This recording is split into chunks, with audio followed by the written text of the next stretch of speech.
I was 7 months pregnant, carrying groceries up 3 flights of stairs, while my husband sat on the couch playing video games. When I finally set the bags down, sweating and out of breath, he looked at me and said, "You're getting disgusting to look at. You better lose that weight fast, or I'll find someone who actually takes care of herself." His friends laughed. I just smiled. 72 hours later, he was calling me nonstop, begging me. Girlies, I'm literally sitting in a hotel room right now, 7 months pregnant, trying to process what just happened today. Like, am I overreacting? Am I in shock? IDK, but I need to get this out somewhere. Long post, sorry. So for context, Alan and I have been together for 5 years, married for 3. We met doing community theater where I was working on costumes and he was playing the lead. He was this super charismatic musician type who seemed passionate about everything. I fell hard. Things started shifting when I got pregnant. It wasn't planned, but after the initial shock, I was excited. Alan, not so much.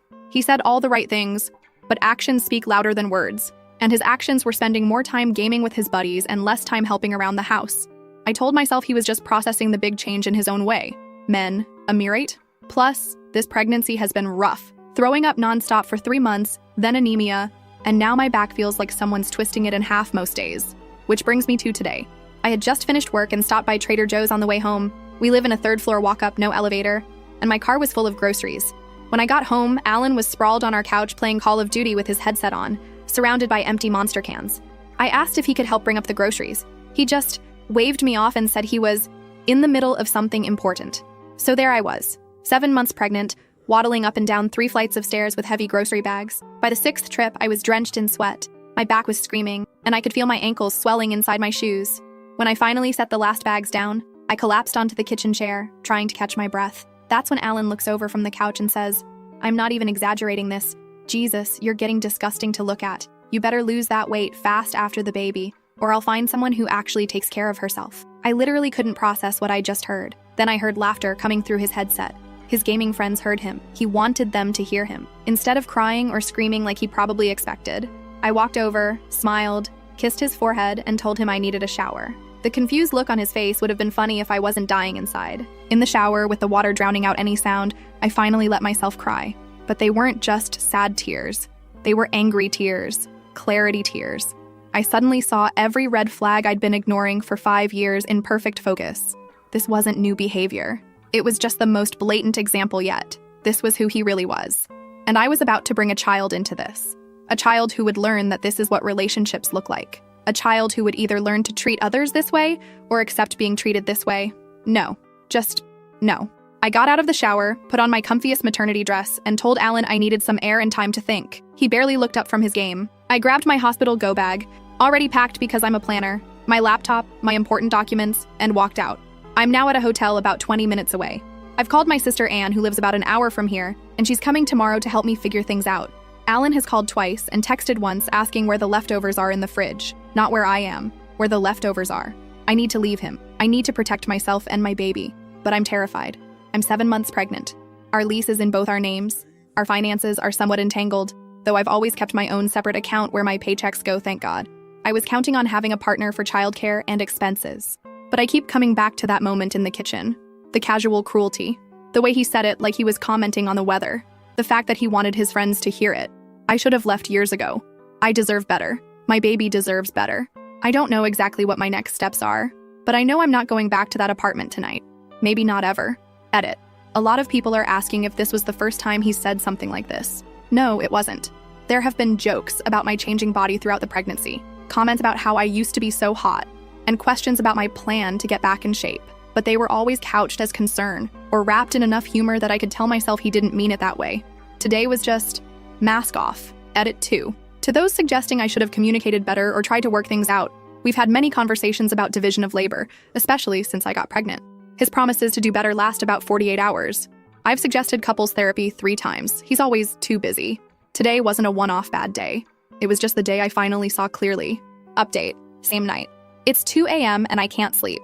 Alan finally realized I wasn't coming home tonight and has been blowing up my phone. First with confusion. Where are you? Then irritation. You're being dramatic. Then attempts at guilt. I was just joking. You know how the guys are.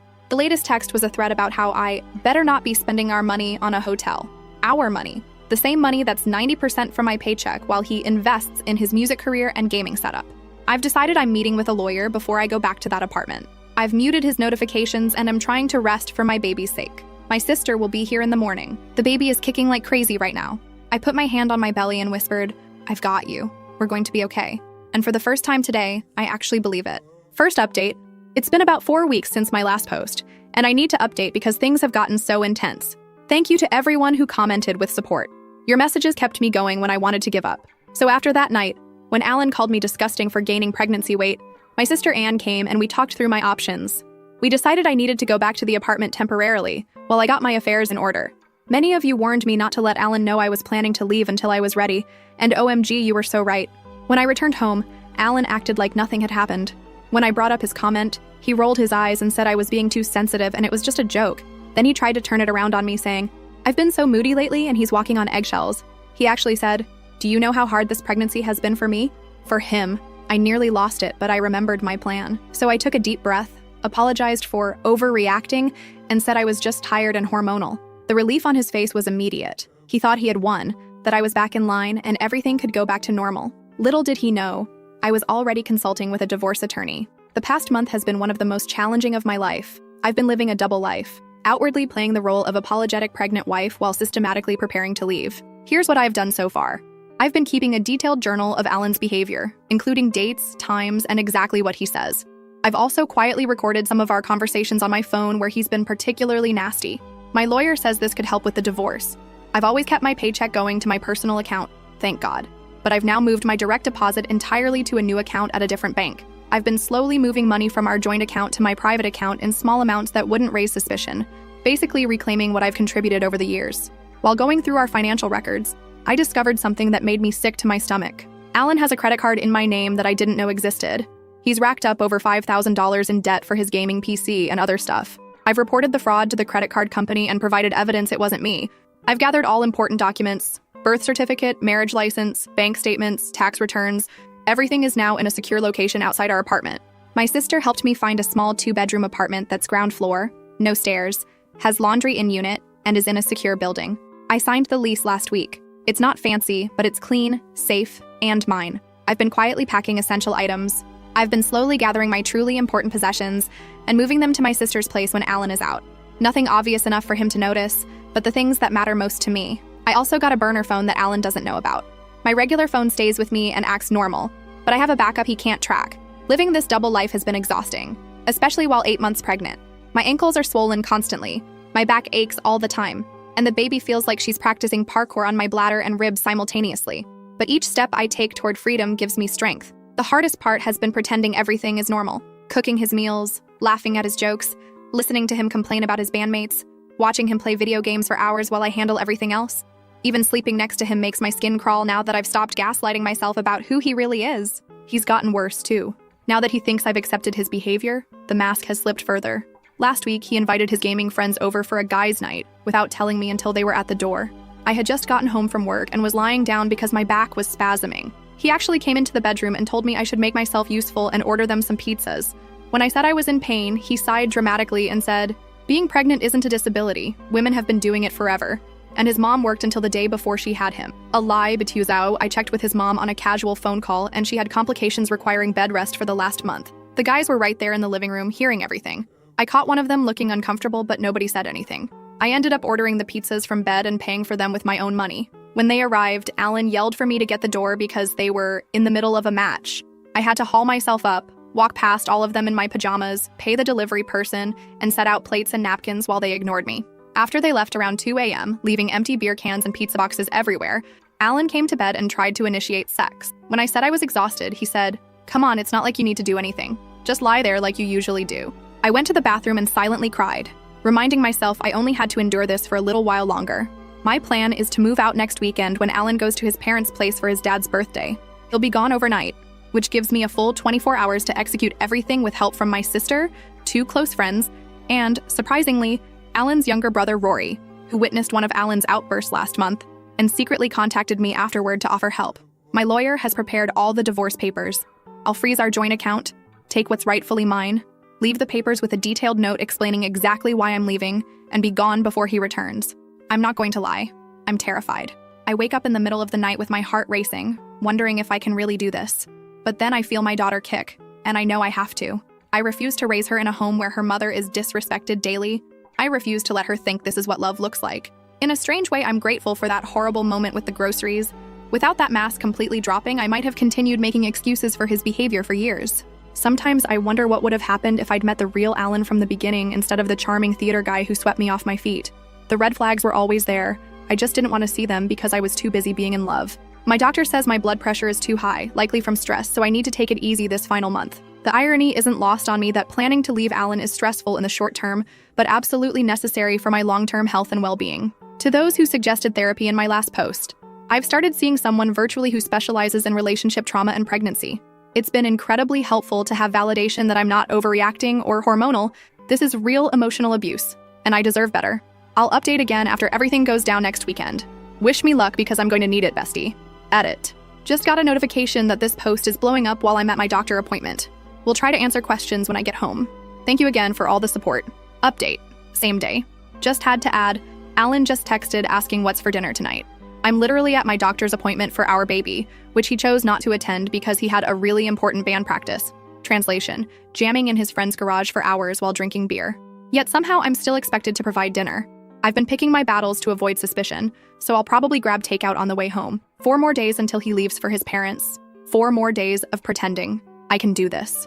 Oh, and the doctor says baby girl is measuring perfectly and has a strong heartbeat. Not that Alan asked. She's already doing gymnastics in there. I think she knows we're about to start a better life. Yesterday, while Alan was gaming, shocker, I secretly ordered the cutest crib for my new place. It's being delivered to Anne's house next week. I've never bought something so expensive without overthinking it, but it felt so good to make a decision entirely for me and my daughter. I caught a glimpse of myself in the mirror this morning getting ready for work, and I actually smiled. Not because I looked particularly good, let's be real, I'm 8 months pregnant and exhausted AF, but because I recognized myself again. That spark in my eyes that had disappeared years ago is starting to come back. Last night, I rehearsed what I'm going to write in my note to Alan. It felt so validating to put all of his behavior into words. No more making excuses, no more minimizing, just the plain truth about who he is and why I'm leaving. I'm still scared about doing this alone. Single motherhood wasn't in my life plan. But staying with Alan would cost me my self-respect and eventually my sanity. And what kind of mother could I be then? 4 more days. Just 4 more days of this double life, then freedom. Second update. It's done. I'm out. I'm sitting in my new apartment as I type this, surrounded by boxes and a partially assembled crib, but I've never felt more at peace despite the chaos. Here's how it all went down. As planned, Alan left yesterday morning for his dad's birthday weekend at his parents' place about 3 hours away. He was actually in a good mood for once, probably because he was escaping pregnant wife duty for a full weekend. He kissed me goodbye, told me not to do anything crazy while he was gone, and said he'd be back Sunday evening. The moment his car pulled away, Operation Exodus began. My sister Anne arrived with her SUV 10 minutes later, followed by my friend Mia with a small moving truck she borrowed from her workplace. Alan's brother Rory showed up shortly after, looking nervous but determined. We had exactly 32 hours to move me out completely. Looking at the apartment that morning was surreal. For 5 years I'd lived there, slowly losing pieces of myself while pretending everything was fine. We worked methodically through the apartment, following the inventory list I'd created over the past few weeks. First, all my personal items and clothes that Alan wouldn't immediately notice were missing. Then baby items I'd purchased myself. Then furniture that was clearly mine from before our relationship. Rory was amazing, handling all the heavy lifting despite my protests that he shouldn't be helping me leave his brother. At one point, he paused while carrying out my dresser and said, "Alan's my brother, but what he's doing to you is wrong. My mom raised us better than this." It nearly made me cry right there in the hallway. The most satisfying moment was disconnecting Alan's precious gaming PC. The one he'd fraudulently bought using a credit card in my name. I carefully packed it in its original box while Rory watched awkwardly.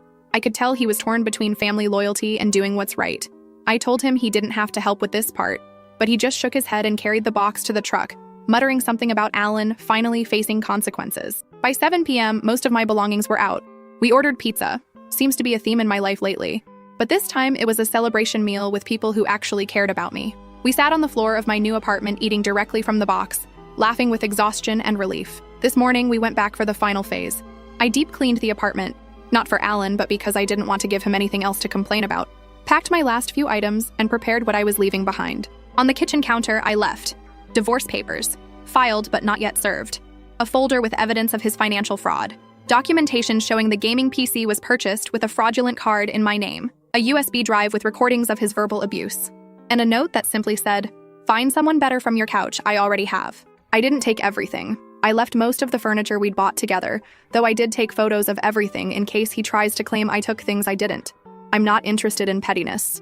I just want out with what's rightfully mine. The hardest part was making it all work at 8.5 months pregnant. My back was screaming by the end of day 1, and this morning I woke up with my hands so swollen I could barely grip anything. But adrenaline is a hell of a thing, and knowing I was finally breaking free kept me going when I wanted to collapse. I called Alan's cell phone once I was safely in my new place. No answer, as expected. I left a voicemail telling him not to bother coming to my sister's place looking for me, as I wasn't there, and that he would find everything he needed to know on the kitchen counter. I then sent a text with the same information, blocked his number, and emailed his parents letting them know Alan and I were separating and why, so he couldn't spin a narrative making me the villain. Within an hour, my phone was blowing up with calls from numbers I didn't recognize. Clearly Alan using his friends' phones to try to reach me. I didn't answer. Eventually, his mother called my sister, they've always been close, who simply confirmed I was safe and that Alan had treated me terribly throughout the pregnancy. His mom actually broke down crying and apologized for her son's behavior, which wasn't expected but was oddly healing. According to Rory, who's keeping me updated, Alan came home early after getting my message. He apparently went ballistic when he found the empty apartment and divorce papers. He called everyone we know trying to find me, alternating between rage, confusion, and suddenly claiming he wanted to fix things. Several of Alan's friends have actually reached out to express support for me. Turns out they weren't all laughing along with his cruelty. Many were uncomfortable but didn't speak up. One even confessed they had a guy's talk with him about his behavior toward me months ago, but he dismissed them as being whipped by their wives. Another said he'd stopped inviting us to couple events because he couldn't stand watching how Alan treated me. I wish they had said something to me directly, but I understand why they didn't. It's still comforting to know not everyone thought his behavior was acceptable. As for me, I'm exhausted but relieved.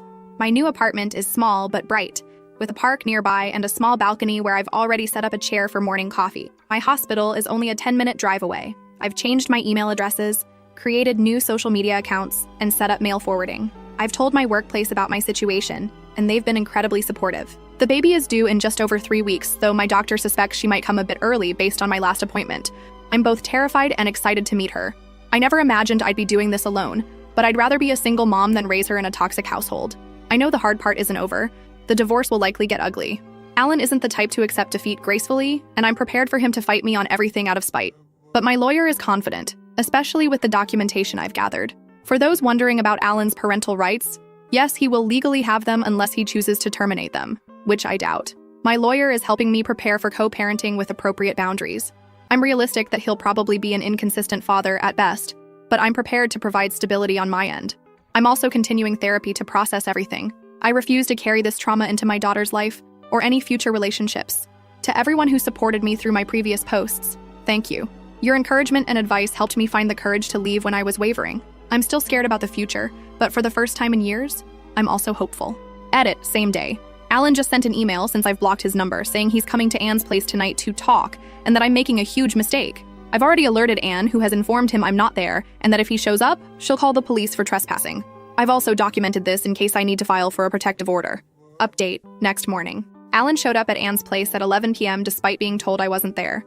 Anne didn't answer the door, but her neighbor recorded him yelling and pounding on her door for nearly 10 minutes before leaving. He also left all of our wedding photos on her front porch with a note saying, "I threw away everything we built." The irony of him suddenly caring about our marriage isn't lost on me. This morning, he emailed again, this time with a complete shift in tone, apologizing, saying he didn't realize how his behavior affected me, promising to change, go to therapy, be a better father, etc.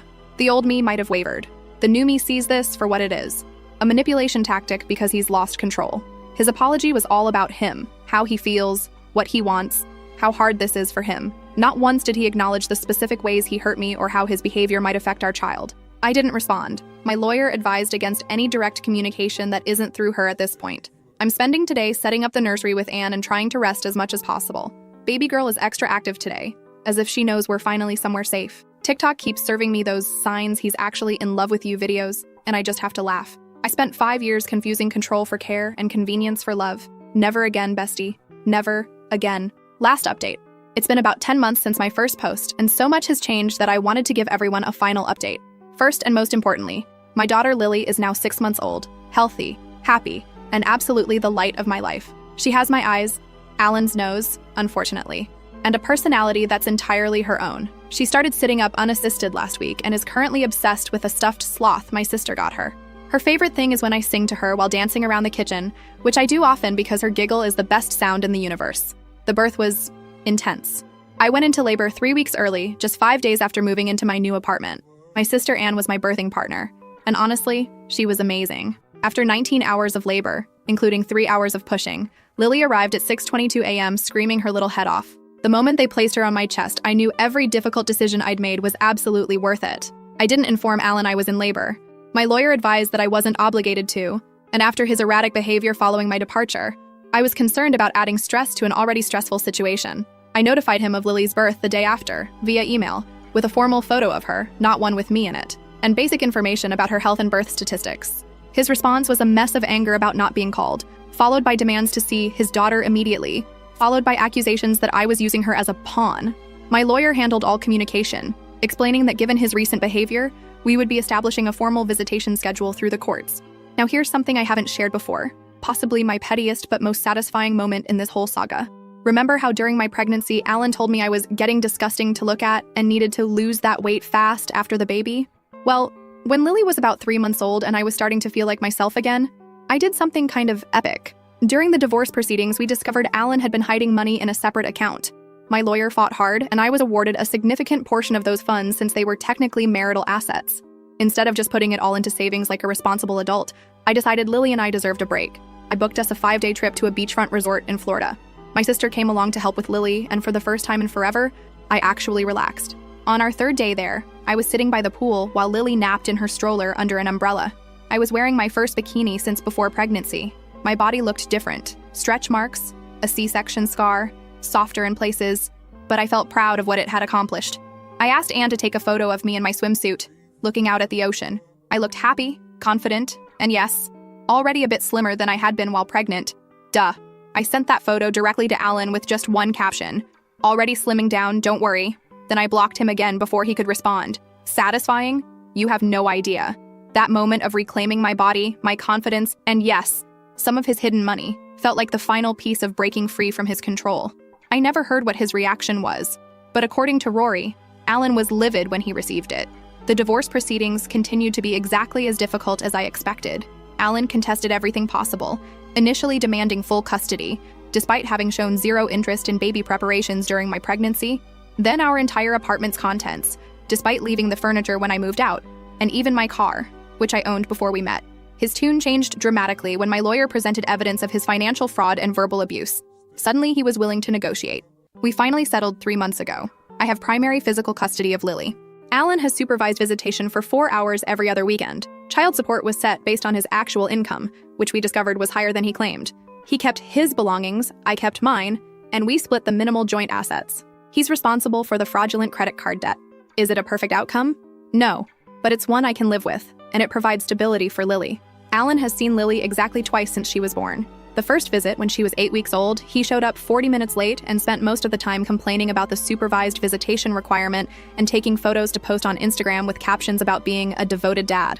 The second visit was at 4 months, where he seemed uncomfortable with her fussiness and left early. He's canceled the last 3 scheduled visits with increasingly thin excuses.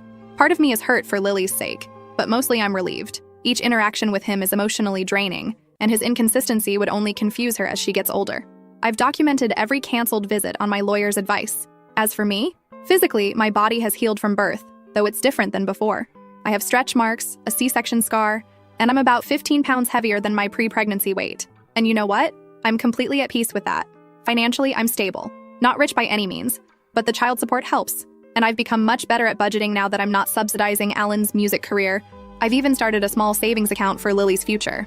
As for Alan, last I heard through mutual friends, he's telling everyone I had postpartum psychosis and stole his daughter and his money. He conveniently leaves out the part where he committed financial fraud and verbally abused his pregnant wife. His Instagram is full of posts about fighting for his rights as a father, despite continually canceling his visitation. Classic idiot. Sometimes I think about that day with the groceries, how at the time it felt like the worst moment of my life, but in reality, it was the moment that saved me. Edit.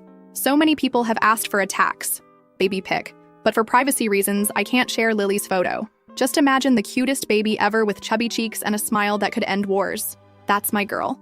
I just received a text from a number I didn't recognize. It was Alan's mom, checking in on Lily and asking if she could visit sometime. Unlike Alan, she's been respectful of my boundaries and genuinely seems to care about her granddaughter. I'm considering allowing supervised visits with her, separate from Alan's time. Lily deserves to know the family members who will love her consistently and respectfully.